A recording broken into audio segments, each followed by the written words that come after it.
오늘 우리에게 주시는 하나님의 말씀은 열왕기하 22장 1절부터 11절까지 말씀입니다. 열왕기하 22장 1절부터 11절까지 말씀 제가 봉독해 올리겠습니다. 요시야가 왕위에 오를 때에 나이가 8세라. 예루살렘에서 31년간 다스리니라. 그의 어머니의 이름은 여디디아요 보스갓 야드다의 딸이더라. 요시야가 여호와 보시기에 정직히 행하여 그의 조상 다윗의 모든 길로 행하고 좌우로 치우치지 아니하였더라. 요시야 왕 18째 해에 왕이 무술람의 손자 아살리야의 아들 서기관 사반을 여호와의 성전에 보내며 이르되, 너는 대제사장 힐기야에게 올라가서 백성이 여호와의 성전에 드린 은 곧 문 지킨 자가 수납한 은을 계산하여 여호와의 성전을 맡은 감독자의 손에 넘겨 그들이 여호와의 성전에 있는 작업자에게 주어 성전에 부서진 것을 수리하게 하되, 곧 목수와 건축자와 미장이에게 주게 하고 또 제목과 다듬은 돌을 사서 그 성전을 수리하게 하라. 그러나 그들의 손에 맡은 은은 회개하지 말지니 이는 그들이 진실하게 행함이니라. 대제사장 힐기야가 서기관 사반에게 이르되, 내가 여호와의 성전에서 율법책을 발견하였노라 하고 힐기야가 그 책을 사반에게 주니 사반이 읽으니라. 서기관 사반이 왕에게 돌아가서 보고하여 이르되, 왕의 신복들이 성전에서 찾아낸 돈을 쏟아 여호와의 성전을 맡은 감독자의 손에 맡겼나이다 하고, 또 서기관 사반이 왕에게 말하되 이르되, 제사장 힐기야가 내게 책을 주더이다 하고 사반이 왕의 앞에서 읽음에 왕이 율법책의 말을 듣자 곧 그의 옷을 찢으니라. 아멘. 할렐루야. 위기는 곧 위기다 라는 말이 있습니다. 그리고 또 반대되는 말로는 위기는 역시 위기다 라는 말이 있습니다. 상반되는 이 두 말이 저는 둘 다 맞다라고 생각이 되어집니다. 위기는 아무리 포장을 해도 위기이지요. 안 힘들 수 없고요. 웬만해선 극복하기 힘든 어려운 상황임이 분명합니다. 위기가 힘들어도 현실을 억지로 부정하거나 회피할 필요까지는 없을 겁니다. 위기는 역시나 위기입니다. 하지만 동시에 그래서 이제껏 생각하지 못했던 일을 그때에서 비로소 생각할 수가 있고요. 또 예상치 못하는 만남을 그때서야 얻게 될 수도 있고, 또 그때의 나 자신을 제대로 돌아보고 또 한 단계 성장하고 발전할 수 있는 계기로 삼을 수도 있습니다. 그래서 위기는 역시 위기이지만 그 위기 속에서 반드시 기회가 있다라고 말을 할 수 있는 겁니다. 여러분은 어떻습니까? 위기를 마주할 때 기회를 붙잡는 편이십니까? 아니면 놓치시는 편이십니까? 이것은 위기를 바라보고 대하는 우리의 자세에서부터 이미 결정이 나게 되는 겁니다. 어떤 분은 이런 말씀을 하시더라고요. 위기가 오면 저는 너무 기대가 됩니다 라고 말입니다. 그건 자신이 마주하게 되는 위기가 별거 아니어서 힘들지 않고 고통스럽지 않아서가 아니라 이 위기가 지난 이후에 내게 어떤 간증이 생겨나게 될지 그것에 대한 기대를 한다라는 말입니다. 자세부터가 다르지 않습니까? 언젠가 지나가게 될 이 고난 이후에 내게 남을 그 은혜, 그 간증을 생각하며 감사하고 기대하는 그 자세는 너무나도 다른 겁니다. 위기의 상황에 놓이게 되면 대개 사람의 본심이 나오게 된다고 하지요. 그리고 그 사람의 믿음의 분량도 나타내진다고 합니다. 이스라엘 백성들도 광야에서 위기 아닌 위기를 맞이하였을 때 그들은 모세와 아론을 원망하였습니다. 그러나 위기 상황에 동일하게 놓였던 모세와 아론은 하나님을 찾았습니다. 다윗의 시대에서도 이 나라가 공경에 빠지게 되자 백성들이 다윗을 향하여서 원망하며 그를 죽이고자까지 하였지만 다윗은 그런 백성들을 원망하지 않고 오히려 하나님께 기도를 드렸습니다. 결국 위기가 크냐 작냐의 문제가 아니라 그 위기 속에서 기회를 발견하여 붙드느냐 아니면 놓치느냐, 이 문제인 듯합니다. 그 기회를 놓치면 내 안에 아픔과 상처만 남게 되겠지만 그 기회를 붙들게 될 때 내게 은혜가 되고 또 간증이 남게 되는 것이지요. 하프타임의 고수들이라는 책에 나온 한 예화인데, 이 플로리다주에는 매해 개들의 경주가 펼쳐진다고 합니다. 이 경주를 뛰는 개들은 주로 장난감 토끼를 가지고 훈련을 시키게 되는데, 실제 경기장 안에서도 이 장난감 토끼를 먼저 앞서 달리게 하고 개들로 하여금 그 장난감 토끼를 쫓도록 만듭니다. 그런데 한 번은 이 경주에서 이 장난감 토끼가 그만 고장이 나고 만 겁니다. 그래서 가만히 서 있는 이 장난감 토끼를 달리던 개들이 서로 앞다투어서 그 쟁취를 하고 다투게 된 것이지요. 그런데 이 토끼를 입에 물고 난 강아지들이 더 이상 뭘 해야 될지를 모르며 당황하기 시작하는 겁니다. 전속력으로 토끼를 잡으려 뛰긴 했지만 막상 왜 잡아야 하는지, 무엇을 위해 자신들이 달려야 했는지를 전혀 몰랐던 것입니다. 이 책에선 오늘날 아무런 목적 없이 이유도 모른 채 살아가고 있는 사람들의 모습이 이와 같다라는 지적을 하였습니다. 삶의 목적이 분명한 사람은 위기를 마주했을 때 자세부터가 다를 겁니다. 목적이 없으면은 문제 때문에 원망하고 불평하겠지만, 목적이 있으면은 그 위기 속에서 기회를 찾으려 할 것이고 돌파구를 찾아 나서게 될 겁니다. 하나님의 영광을 위해 사는 우리 그리스도인들이라면 위기 가운데서 그 자세부터 달라야 할 겁니다. 어떤 위기가 와도 기도할 것이고 그 속에서 소망을 가질 것이며 인내의 열매로 성숙을 이루어 갈 것입니다. 어떤 분들은 이 만남을 가지면서 무슨 대화를 나눠야 될지 모르겠고, 목장 모임을 가져도 무슨 나눔을 할 것이 없어서 굉장히 힘들다라고 이야기를 하시는 분이 계십니다. 인생을 볼 때도 잦은 위기와 문제가 있었지만 내게는 딱히 간증이 없다라고 말하는 분도 계십니다. 여러분, 그렇다면 인생의 목적부터 다시 한번 점검해 보시길 바랍니다. 위기를 대하는 자세부터 바로 잡아보시길 바랍니다. 뭔가 믿음으로 결단하고 또 돌파를 해야 내게 남는 그 은혜의 증거들이, 간증들이, 나눔의 것들이 있지 않겠습니까? 여전히 세상의 방식을 가지고 위기를 대처해 나왔다면 나눔을 할 게 없겠지요. 하나님을 높일 만한 간증이 나타날 것이 없을 겁니다.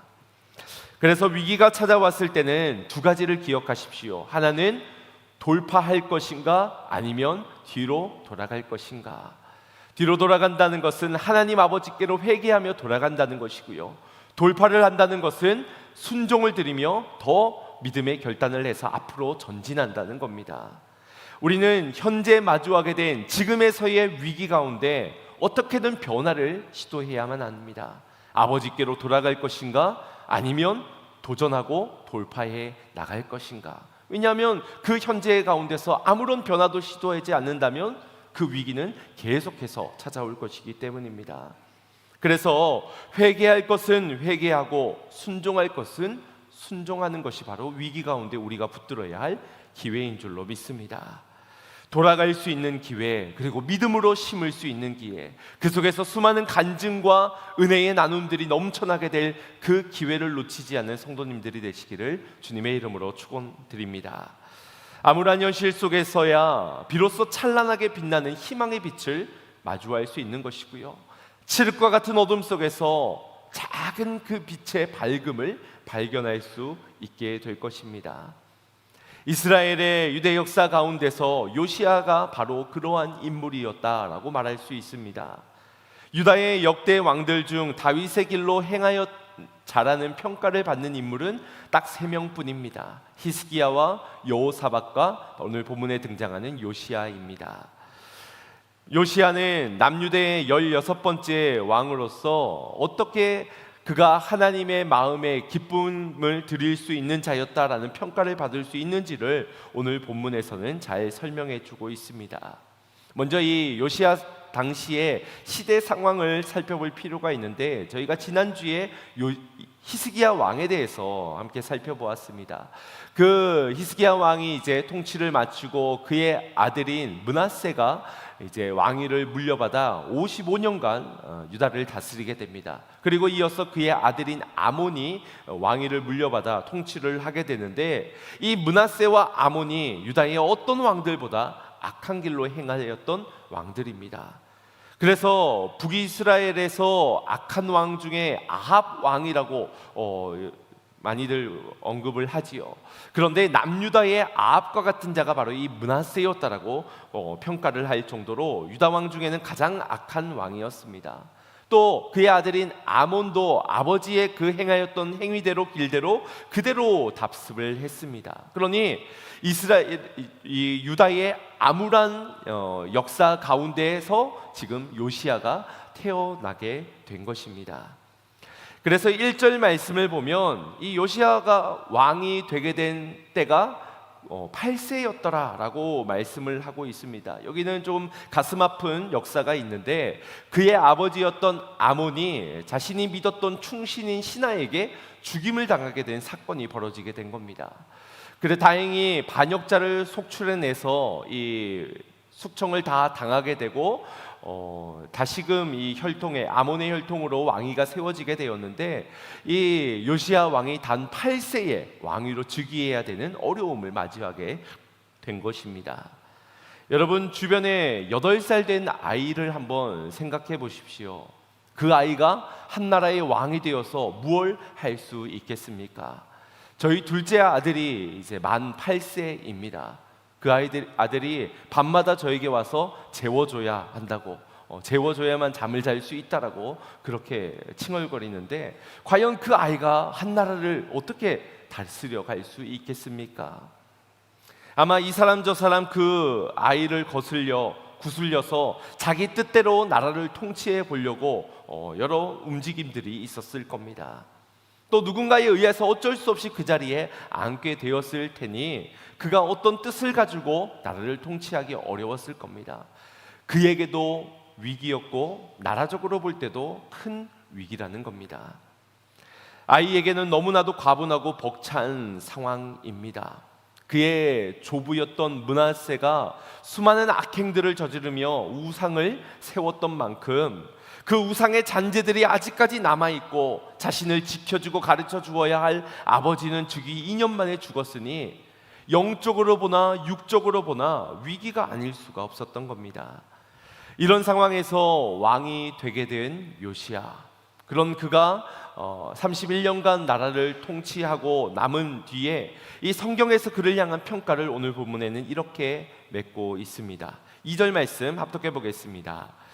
요시야가 여호와 보시기에 정직히 행하여 그의 조상 다윗의 모든 길로 행하고 좌우로 치우치지 아니하였더라. 아멘. 그가 하나님 보시기에 정직히 행하고 다윗의 길로 행하였으며 좌우로 치우치지 아니하였다. 이것이 어느 그의 인생에 혹은 통치 기간의 전반기에만 해당되어진 평가가 아니라 그의 생애의 전체를 포함한 그런 평가였습니다. 좌우로 치우치지 아니하였더라. 여기 치우치지 아니하였다는 말은 열왕기 하에서 20번 정도가 언급이 되어진 그런 말입니다. 북이스라엘의 왕들은 여로보암의 죄에서 떠나지 아니하였더라. 남유다의 왕들은 산당을 제거하지 않았더라. 이러한 평가 때마다 등장했던 것이 떠나지 않았더라, 치우치지 아니하였더라 라는 말입니다. 하지만 히스기야와 이 요시야 왕에게만큼은 긍정적인 의미로 사용되어 여호와에게서 떠나지 아니하였더라, 다윗의 길에서 떠나지 아니하였더라 라고 말씀을 하고 있습니다. 우리가 열왕기하 11장에서 소개되어졌던 요아스 왕에 대해서도 살펴보았는데, 그와 오늘 이름도 비슷하지만 그 업적도 매우 비슷합니다. 이 요아스도 어린 나이 7세의 왕이 되게 되었지요. 하지만 그에게는 제사장 여호야다가 신앙적으로 좋은 가르침을 줄 수가 있었고, 그래서 그가 장성한 위에는 종교개혁을 이룰 수 있었습니다. 오늘 본문의 요시야 역시도 어린 나이에 왕위로 세워졌지만 분명 누군가의 도움을 받았을 것이고, 그래서 종교개혁도 하며 오늘의 이 좋은 평가까지도 이루어질 수 있었다고 우리는 예측할 수 있습니다. 분명 영적으로나 육적으로 엄청난 위기 상황이었던 것은 분명하지만 요시야는 하나님이 주신 기회를 붙드는 자였다라는 것입니다. 그건 요시야 한 사람만을 위해서 주신 기회가 아니었습니다. 오랜 시간 이 어둠의 터널을 지나가고 있던 유다 백성들을 향한 하나님의 은혜의 기회였던 것입니다. 우리도 위기 가운데 찾아오고 기다려야 하는 기회는 단순히 나 혼자 마주하게 된 그 문제 해결만을 위하여서 이 고통에서 벗어나기 위한 기회를 찾으면 되는 것이 아닙니다. 단순히 내가 이 상황에서 실패의 흔적에서 성공을 이루기 위한 나만을 위한 기회를 붙잡아야 되는 것이 아니라 나를 온전케도 하시겠지만 우리를 회복해 하실, 가정을 다시금 세워주시고 공동체를 회복해 하실 그 하나님의 은혜의 기회를 붙드는 자들이 되어야 할 줄로 믿습니다. 그렇다면 이 은혜를 우리가 어떻게 하면 마주할 수 있을까? 앞서 말씀을 드린 것처럼 위기를 대하는 우리의 자세에서부터가 달라야 합니다. 먼저는 기회가 누구로부터 온다? 하나님으로부터 온다는 사실을 우리가 믿어야 하겠고요. 두 번째는 전진하든지 뒤로 돌아가든지 변화를 두려워하지 않는 자들이 되어야 합니다. 역대하 34장 3절부터의 말씀을 보면 이 요시야의 통치 기간에서의 업적이 기록이 되어져 있는데, 이 요시야는 통치 8년째에 그가 하나님을 찾았다라고 기록하고 있고요. 그가 12년째가 되었을 때 이 모든 산당과 아세라 신상을 비롯하여 우상을 제거하기 시작했다라고 기록합니다. 그리고 그 믿음이 더욱더 깊어져 가는 가운데 18째 해가 되어 하나님의 성전을 수리했다. 그것이 오늘 본문에서의 말씀이지요. 그가 하나님을 찾고 우상을 제거하고 성전을 보수해 갔다. 8년째이니 그가 16살 때에 이 하나님을 찾았다는 겁니다. 12년째이니 그가 20살 때에 산당과 우상을 제거해 가기 시작했고요. 그가 26살 때에 하나님의 나라를 위한 개혁의 일종 가운데 성전 수리를 도전했던 겁니다. 그가 다윗의 길로 행하였다라는 성경의 평가 가운데 길이라고 표현되어져 있는 것처럼 그가 한 걸음 한 걸음 계속해서 전진하여서 신앙적으로 성장해 갔다, 걸어갔다라는 것을 볼 수 있습니다. 또한 그가 믿음이 계속해서 커져가면서 이 다윗의 길을 걸어가면서 영적인 변화의 시도들을 계속해서 해나갔다라는 것도 볼 수 있습니다. 이처럼 기회는 은혜를 따라 변화되어져 가기를 두려워하지 않는 자들에게, 그들이 기회를 붙잡을 때 말씀을 따라 순종하는 자들에게 그 기회가 붙잡히게 된다라는 사실을 기억하시길 바랍니다. 요시야가 어떤 경위에서 이 성전 수리를 시도하였는지 성경에서 밝히고 있지는 않지만 아마도 이 성전의 제 모습이 아닌 것을 보고 성전이 제 역할을 하고 있지 못한 것을 보면서 시도하였던 것으로 보입니다.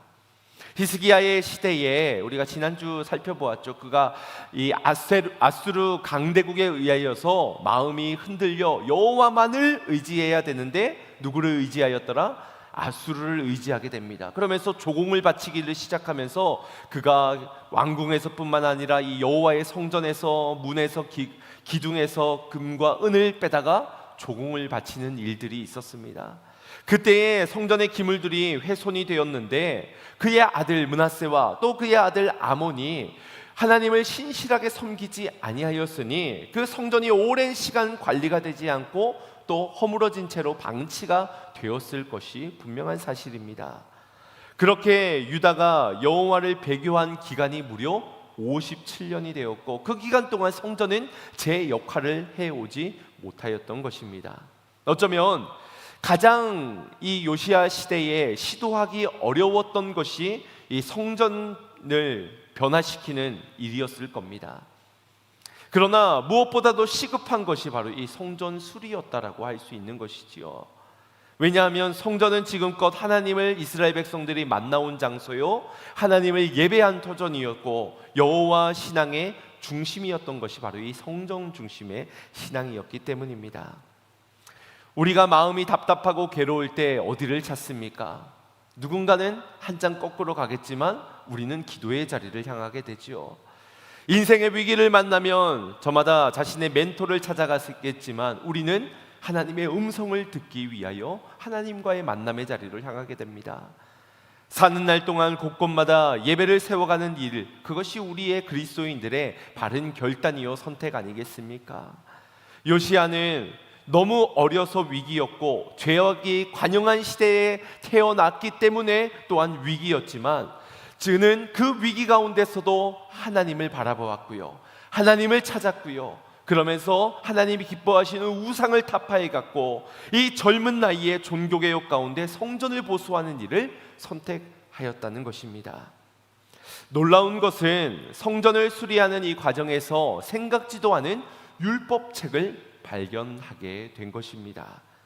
율법책을 찾으려고 나섰던 것이 아니라 어쩌다 보니 우연히 이 성전에서 율법책을 발견하게 된 것입니다. 이 말은 사람이 의도한 것이 아니라 하나님께서 계획하심 속에서 주신 은혜였다라는 겁니다. 다만 어떤 자에게 변화를 두려워하지 않고 성전을 보수하려고 개혁을 시작한 이에게 발견되어진 은혜라는 겁니다. 하나님이 주시는 은혜는 성도의 삶을 완전히 송두리째 바꾸어 놓기도 하고 그대로 지속하며 그 방향대로, 옳은 방향대로 나아가게끔 하기도 합니다. 하나님을 좋은 방향대로 더 온전함의 자리로 선한 뜻을 이루시는 분이시기 때문입니다. 그러니 나만 위한 기회만 엿보려 한다면 우리는 변화를 주저하게 될 겁니다. 이게 이익일까 손해일까, 내가 높아지는 것일까 아니면 내가 이미지가 깎이는 일일까, 여러 가지 생각해야 될 것들이 많아지겠지요. 그러나 이 모든 것이 하나님의 영광을 위해서라면, 이것이 공동체를 위한 선택이라면, 그리고 하나님이 선하신 뜻으로 이루어 가실 것을 믿고 다만 말씀을 따라 은혜를 향하여 변화되기를 주저하지 않고 나아가는 이에게 하나님은 반드시 선한 것으로 갚아 주실 줄로 믿으시길 바랍니다. 8절 말씀을 보시면 율법책을 찾은 이 대제사장 hil기야가 지체하지 않고 곧바로 율법책을 서기관 사반에게 건네주게 됩니다. 그리고 사반은 그것을 바로 읽어보게 되지요. 그리고 읽어본 그 책을 곧장 왕에게 들고 가서 모든 내용을 보고하고 전달하게 됩니다. 여러분, 율법책을 hil기야가 찾고 그것을 사반에게 전달하고 전달되어진 그 책을 읽고 그것을 신속하게 또 왕에게 가서 보고하는 이 모든 과정들을 보십시오. 아주 속도감 있게 내용이 지금 전개되어져 가고 있지 않습니까? 이는 말씀에 대한 우선순위가 그렇게 중요하다는 겁니다. 제일 먼저 시급한 것이 바로 이 말씀이 전달되어져야 하는 것이라고, 이처럼 긴박하고도 급진적으로 이 말씀이 전달되어지는 과정들을 보여주고 있는 것입니다.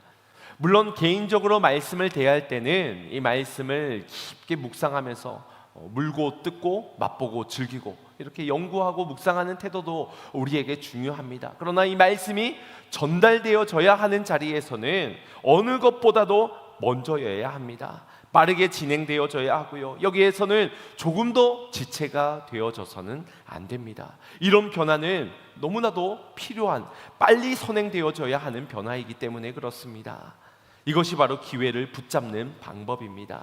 먼저는 기회를 주시는 주님을 바라보아야 하고요, 그 주님께 나아가는 것이 회개인지 순종인지 결단하여 그분 앞에 지체하지 말고 우선순위가 이것이 먼저이니 그것을 행하는 것, 그것이 바로 기회를 붙들 수 있는 은혜의 자세라는 것입니다. 그런데 11절 말씀을 보니 이 히스기야와 사반이 율법책을 대하면서 율법책을 읽고 발견했을 때의 그 태도와 요시야 왕의 태도는 조금 다릅니다. 요시야 왕은 그 내용을 듣자마자 어떻게 합니까? 자신의 옷을 찢지요. 옷을 찢는다는 것은 지난주에서도 말씀드린 것처럼 이 슬픔과 고통에 대한 표현이고 죄악을 통해하는 자의 모습입니다. 이제껏 말씀을 제대로 몰라서 순종하지 못하였던 이 현실을 자각하게 되고 지도자로서의 책임감에 통감을 하며 괴로워하고 있는 겁니다. 아마도 이 말씀을 들으면서 그 말씀과는 너무나도 동떨어져 있는 자신과 이 백성들의 현 주소를 보면서 부끄러움을 견디지 못한 채 옷을 찢었을 것입니다. 우리 안에 말씀이 사라지면 그곳엔 부끄러움의 죄악이 남아지지 않습니까? 그러나 그 부끄러움에 머물러 있어서는 아무것도 바뀌어질 수가 없습니다. 부끄럽고 수치스러운 가운데서 그때의 은혜를 향하여, 말씀을 향하여 순종으로 나아가는 자에게 비로소 변화가, 회복이 일어나기 시작하는 것이지요. 그래서 부끄러움을 이겨내고 회개의 자리로, 회복의 자리로 나아가야만 하는 것입니다. 거기가 바로 순종의 자리고요, 거기가 바로 십자가 앞인 줄로 믿으시길 바랍니다. 요시야가 원래 계획했던 것은 성전 수리였습니다. 하지만 하나님이 원하시는 개혁은 거기만이 아니었습니다. 물론 그 개혁도 충분히 훌륭한 일입니다. 57년간 이 부끄러운 과오 가운데서 그 일을 답습해 오던 이 유다의 모습 속에서 엄청난 개혁을 시도한 것도 맞지만 하나님이 원하시는 개혁은 보다 진취적이고도 또 놀라운 일이었습니다. 단순히 성전의 겉모습만, 외향적인 것만 갖추는 것이 아니라 내면적으로 하나님의 말씀을 통하여서 일어나는 회개의 운동, 말씀대로 따르는 순종의 운동이 그들에게 필요했던 것입니다. 그래서 이 요시야는 자신의 옷을 찢고 회개하면서 순종으로까지 나아가는데, 그는 지도자들, 장로들과 백성들을 다 불러 모아다가 잃어버렸던 하나님의 말씀을 선포하게 됩니다. 열왕기하 23장 1절부터 3절까지 말씀입니다. 합독하겠습니다. 왕이 보내 유다와 예루살렘의 모든 장로를 자기에게로 모으고 이에 왕이 여호와의 성전에 올라가매 유다 모든 사람과 예루살렘 주민과 제사장들과 선지자들과 모든 백성이 노소를 막론하고 다 왕과 함께한지라. 왕이 여호와의 성전 안에서 발견한 언책의 모든 말씀을 읽어 무리의 귀에 들리고 왕이 단 위에 서서 여호와 앞에서 언약을 세우되 마음을 다하고 뜻을 다하여 여호와께 순종하고 그의 계명과 법도와 율례를 지켜 이 책에 기록된 이 언약의 말씀을 이루게 하리라 하매 백성이 다 그 언약을 따르기로 하니라. 아멘.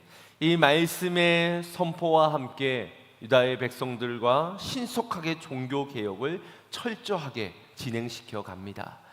먼저는 이 우상을 타파하고 산당을 제거해 가기 시작하는데, 이번 주에 아마 큐티 말씀을 보면 그가 어떤 개혁을 했는지를 자세히 보실 수 있으실 겁니다. 특별히 북이스라엘에, 이미 멸망한 땅이지만 그 북이스라엘 땅에 베델에 세워져 있던 그 제단과 거기에 있는 모든 무수한 산당들까지를 다 제거해 갑니다. 심지어 그 제단을 다 부정하게 만들어서 더 이상은 제사를 지내지 못하도록 만들기도 하였습니다. 이 택한 민족이 하나님 앞에 철저하게 돌아가는 일을 전심전력 애를 썼던 것입니다. 이것이 별것 아닌 것처럼 느껴질지 모르겠지만 이는 대단한 변화요, 큰 결심이요, 결단입니다. 할아버지 이 므낫세부터 57년간 이어오던 악습이요, 관습이요, 전통이었습니다. 그런데 한순간 내가 왕이라고 이것을 바꾸는 게 어찌 쉬운 일이었겠습니까? 특히나 젊은 시절에 26살 된 그가 말입니다. 더욱이 히스기야 때 지난주에도 살펴보았듯이 강대국 아수르에 의해서 주변의 모든 나라들이 다 압제를 당하고 있는 그런 상황이었습니다. 침략을 받아오던 그런 이 상황 가운데서 특별히 아수르의 정복 정책 중 하나는 이 나라에 자신의 민족을 거기에 거주하여 살게 하고 우리가 믿는 이방의 여러 신들도 함께 그 나라 속에 들어가서 혼합주의 정책이 되어지도록, 특히나 우리 이 이스라엘 민족들처럼 유일신을 섬기는 자들은 이것만큼 무너뜨리기에 좋은 방법이 없는 겁니다. 그래서 북이스라엘이 실제로 이 혼합주의에 의하여서 멸망하게 되었지요. 그런데 그런 아수르가 지금 아직까지도 여전히 건재한 상황입니다. 성전을 수리하는 일도 모자라 하나님의 말씀을 선포하고 그 말씀대로 돌아가자 회개 운동을 한다. 히스기야 때도 하나님만을 의지하고 섬기겠다 했다가 이 아수르의 사네림 왕이 그 즉시 쳐들어오는 일이 일어나지 않았습니까? 그 역사를 이 요시야도 모르지 않았을 겁니다. 그럼에도 불구하고 종교개혁을 단행한다. 이건 결코 쉬운 선택이 아니었을 것입니다. 그럼에도 불구하고 이 기회만큼은 절대로 놓쳐서는 안 되는 기회라고 그는 믿었던 것이지요. 믿음의 결단 속에 이 은혜의 기회만큼은 반드시 붙들어야 한다. 그런데 이 요시야의 이러한 결단이 있는 상황 가운데서 하나님도 그분의 선하신 일을 이루고 계셨습니다. 우리는 이것을 잊지 말아야 합니다. 히스기야 시절 아수르의 압제를 번번이 당하였던 이 바벨론이라는 나라가 있었습니다. 이 남유다와 북이스라엘 그 아래 위로는 이 애굽과 아수르가 있었습니다. 그 밑에는 이제 암몬이 있고요. 그리고 오른쪽 편에 이제 바벨론이라는 나라가 있었는데 이 아수르가 워낙 강대국이다 보니까 이쪽 북이스라엘, 남유다, 그 다음에 암몬, 이 바벨론까지 그 세력을 계속해서 확장해가는 그런 상황 속이었습니다. 그런데 이 종교개혁이 일어나고 있을 당시에 하나님께서 이 바벨론 제국을 이렇게 세우는 겁니다. 그래서 아수르를 침공케 만들었습니다. 그 당시에 바벨론을 다스렸던 왕이 나보폴라살이라는 왕인데 우리가 잘 아는 느부갓네살 왕의 아버지입니다. 그가 일어나 아수르를 침공하기 시작했고 이 아수르의 중요한 거점이었던 아슈르라는 지역과 그 이어진 니느웨까지 그 아들을 보내요. 그 땅을 차지해 가기 시작합니다. 점점점 북방으로 밀려가던 아수르는 이 하란이라는 지역까지 아브라함이 갔던 그 하란 지역까지 계속해서 밀려가게 되고요. 그 밀려나게 되는 상황 가운데서 남유다가 종교개혁을 하고 있다고 그들에게 간섭할 수 있는 그런 신경 쓸 여력이 없는 그런 상황이 놓이게 된 것입니다. 그러니 이것이 남유다에게 있어서는 다시 오지 못할 절호의 변화 찬스였던 것이지요. 이걸 누가 한 것입니까? 누가 기회를 주시고 계시는 겁니까? 바로 하나님이. 성전 수리만 기회가 아니라 말씀만 기회가 아니라 하나님은 은혜로 지금 전 세계를 운행하고 주권적으로 다스리고 계신 것처럼 하나님이 기회 주실 때는 이처럼 확실한 것입니다. 은혜가 넘치는 것입니다. 이러한 개혁에 요시야는 말씀대로 우상을 타파해 가였고요. 또 말씀대로 절기를 회복해 가는 일에 힘쓰게 됩니다. 그래서 이 열왕기하 23장 21절부터의 말씀을 보면 이 요시야가 유월절을 다시금 회복해 나가기 시작하는데 성령에서 평가하길 그가 지켰던 유월절은 이전과 이후에도 없던 그런 유월절이었더라. 비교될 수 없는 유월절이라는 평가를 하게 됩니다. 우리 그 말씀 함께 합독해 보겠습니다. 시작. 왕이 뭇 백성에게 명령하여 이르되 이 언약책에 기록된 대로 너희의 하나님 여호와를 위하여 유월절을 지키라 하매 사사가 이스라엘을 다스리던 시대부터 이스라엘 여러 왕의 시대와 유다 여러 왕의 시대에 이렇게 유월절을 지킨 일이 없었더니 요시야 왕 18째 해에 예루살렘에서 여호와 앞에 이 유월절을 지켰더라. 아멘. 유월절을 지키기 시작했는데 요시야 왕의 몇 해째에 성전 보수했던 그 해에 율법책을 찾았던 그 해에 백성들에게 선포도 할 뿐만 아니라 유월절까지도 급진적으로 신속하게 철저하게 종교개혁을 이루어가는 이 요시야 왕을 보게 됩니다. 이스라엘 백성들에게 있어서 정말 중요한 신앙이 바로 이 유월절 신앙이었습니다. 유월절이 무엇인지를 아시죠? 애굽의 10번째 재앙이 임할 때에 장자의 죽음. 이스라엘 백성들도 죄인입니다. 죄로 죽어 마땅한 자들입니다. 그렇지만 하나님의 약속의 백성이요 그들이 순종하는 자들에게는 패스오버, 이 죄를 심판을 넘어간다. 그리고 그로부터 출애굽을 하게 되어 구원의 사건을 기념하였던 것이 바로 이 유월절입니다. 그 신앙을 지금 다시금 회복해 가고 있는 것이지요. 안타까운 것은 이 유월절이 사사시대에서부터 오늘 이 왕정시대까지 제대로 지켜진 일이 별로 없었다라는 겁니다.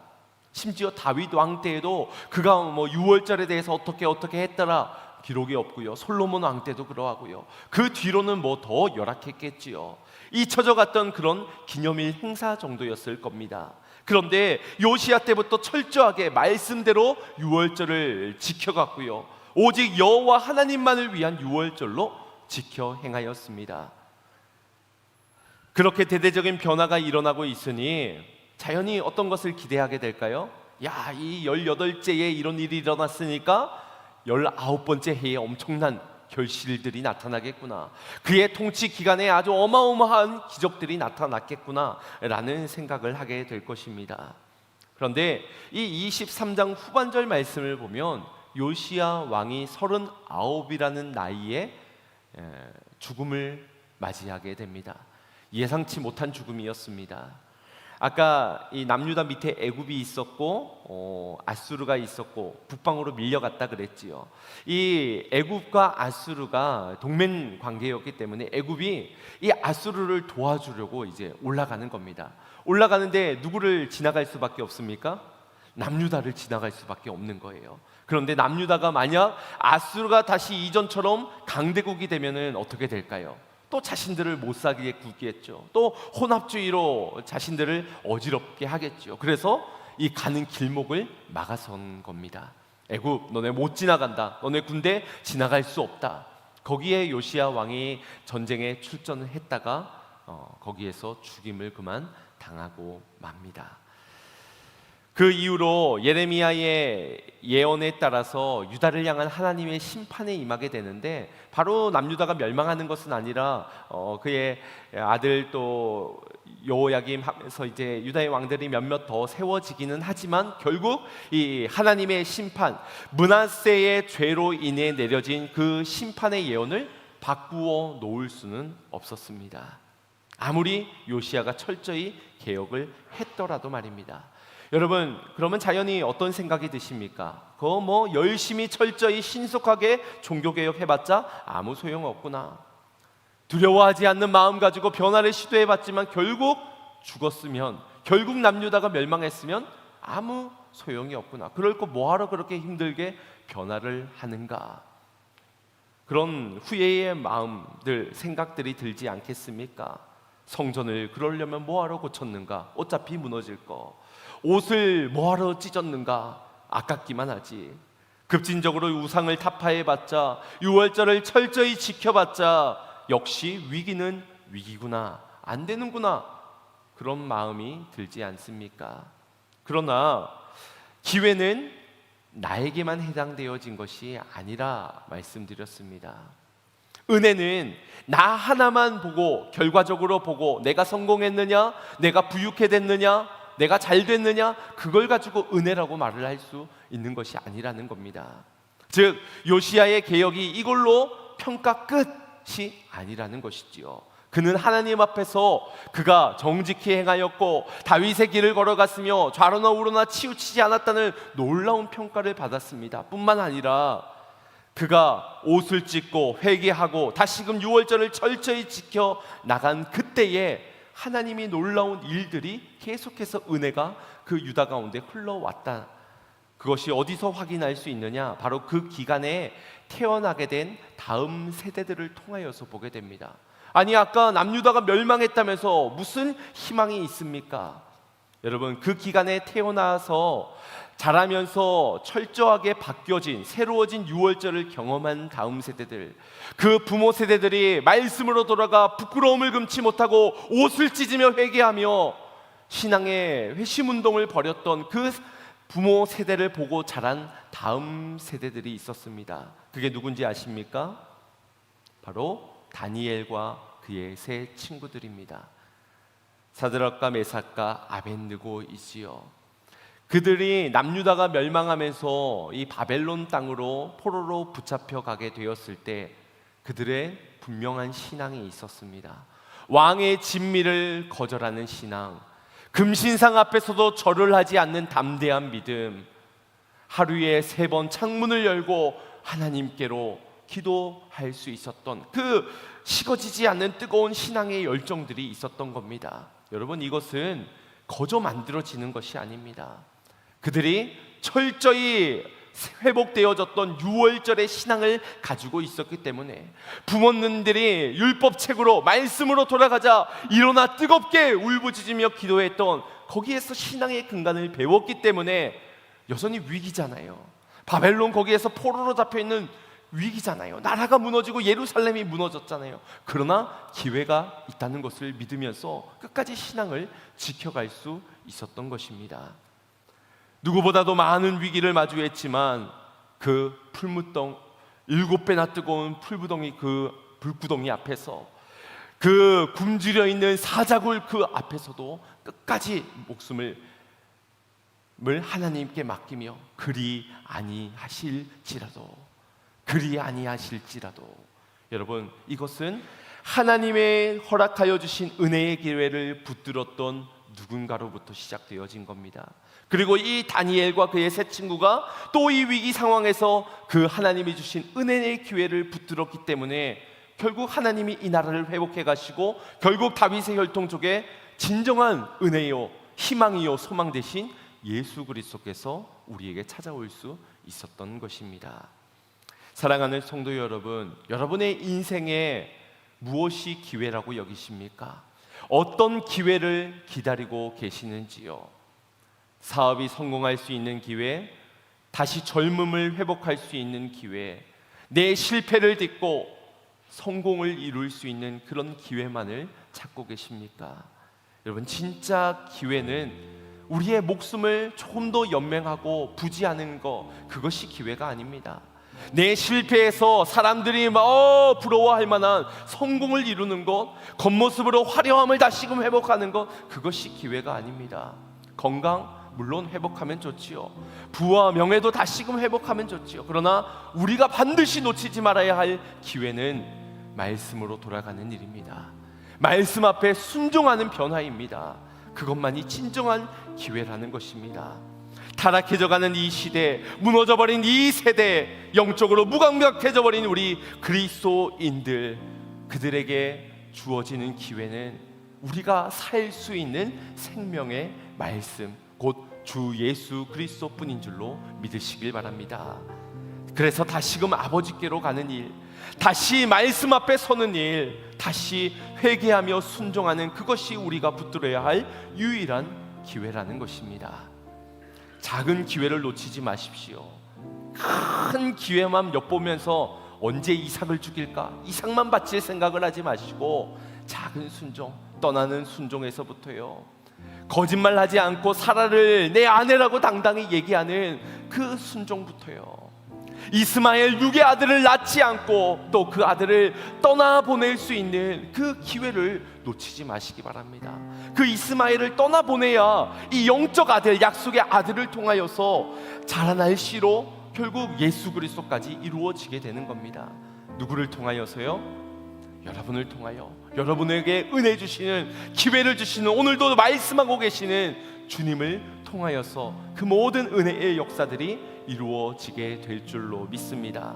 상황은 분명 절체절명 위기일 수 있겠지만 여전히 살아있는 생명의 능력의 말씀이 우리에게 주어지고 있는 한 우리는 영원히 기회가 있는 자들입니다. 그러나 언제나 영원하지는 않는 것이지요. 왜냐하면 반드시 심판의 때가 있기 때문에, 계수받아야 할 그때가 있기 때문에 바라기는 기회를 붙들어서 나만이 아니라 우리의 자녀들이, 우리의 다음 세대들이 우리 기회를 놓치지 않으려고 발버둥치며 회개하며 순종하는 우리의 모습을 통해 신앙의 근간들을 배워가서 더 타락해져갈 이 세대 가운데서도 구별되어진 신앙으로 세워질 수 있기를 축복합니다. 은혜 주시는 하나님, 회복해 하시는 그 주님을 믿으며 믿음의 자세로 기회를 붙드시는 우리 양문의 모든 성도님들이 되시기를 주님의 이름으로 축원드립니다. 우리 말씀 생각하시면서 이 결단 찬양 올려드리겠습니다.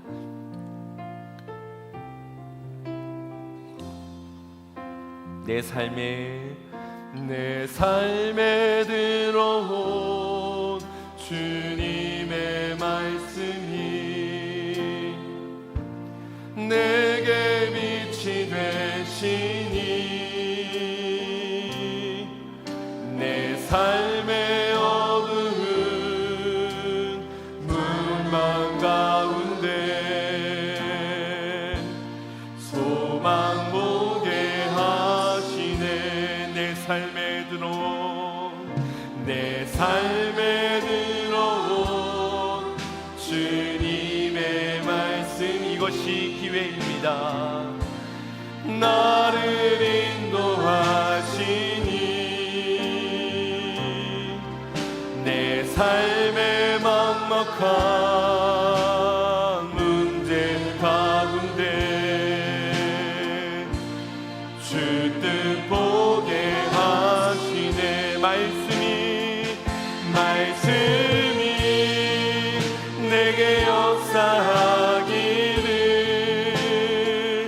말씀이 내게 살아있기를, 하나님 말씀을 듣겠나이다. 주님의 음성을 듣게. 다시 처음부터 찬양합니다. 내 삶에 들어온 주님의 말씀이 내게 빛이 되시니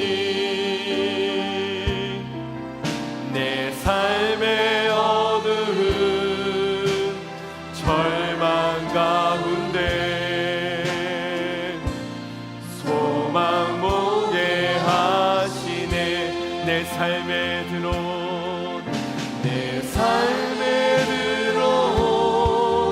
주님의 말씀이 나를 인도하시니 내 삶의 막막한 문제 가운데 주 뜻 보게 하시네. 말씀이 내게 역사하기를, 말씀이 내게 살아있기를, 하나님 말씀을 듣겠나이다. 주님의 음성을 듣겠나이다. 말씀이 내게 역사하기를, 말씀이 내게 살아있기를, 하나님 말씀을 듣겠나이다. 주님의 말씀을 듣겠나이다. 주님의 뜻대로 살겠나이다. 아멘. 모든 것을 나의 죄로 삼는 것은 분명히 잘못된 것입니다. 그러나 모든 것을 나랑 상관없는 것처럼 여기는 것도 분명 문제입니다. 여러분, 위기이십니까? 그러면 두 가지뿐입니다. 아버지께로 돌아갈 것인지, 아니면 순종하여 더 뜨겁게 주님 앞에 나를 헌신할 것인지. 사랑하는 여러분, 오늘 이 위기에 기대를 가지시기를 바랍니다. 여러분의 인생에 찾아온 절체절명의 그 위기 가운데서도 하나님 반드시 기회를 주시니 오늘 말씀이 내게 임한 것이 그 첫 번째 기회요. 우리가 하나님을 바라보고 그 말씀을 준행하여 따르며 회개하며 돌이키고 순종하며 나아가는 것, 거기에 회복이 있고 거기에 새로움이 있으며 그것이 우리를 향한 진정한 소망인 줄로 믿습니다. 주여, 오늘도 말씀의 빛 앞에 겸손히 서게 하여 주시어서 이 기회를 놓치지 않고 회개하는 심령 되게 하시고 아버지께로 돌아가는 자가 되게 하시며 순종하며 드려지는 예배가 회복되어지도록 하여 주시옵소서. 내가 온전히 회복되어지도록, 그리고 우리의 자녀들과 우리의 가정과 우리 교회의 다음 세대들이 회복되어지는 은혜까지 진정한 회복이 일어날 수 있도록 주여 역사하여 주시옵소서. 우리 함께 주여 한번 부르짖고 합시다. 기도하겠습니다. 주여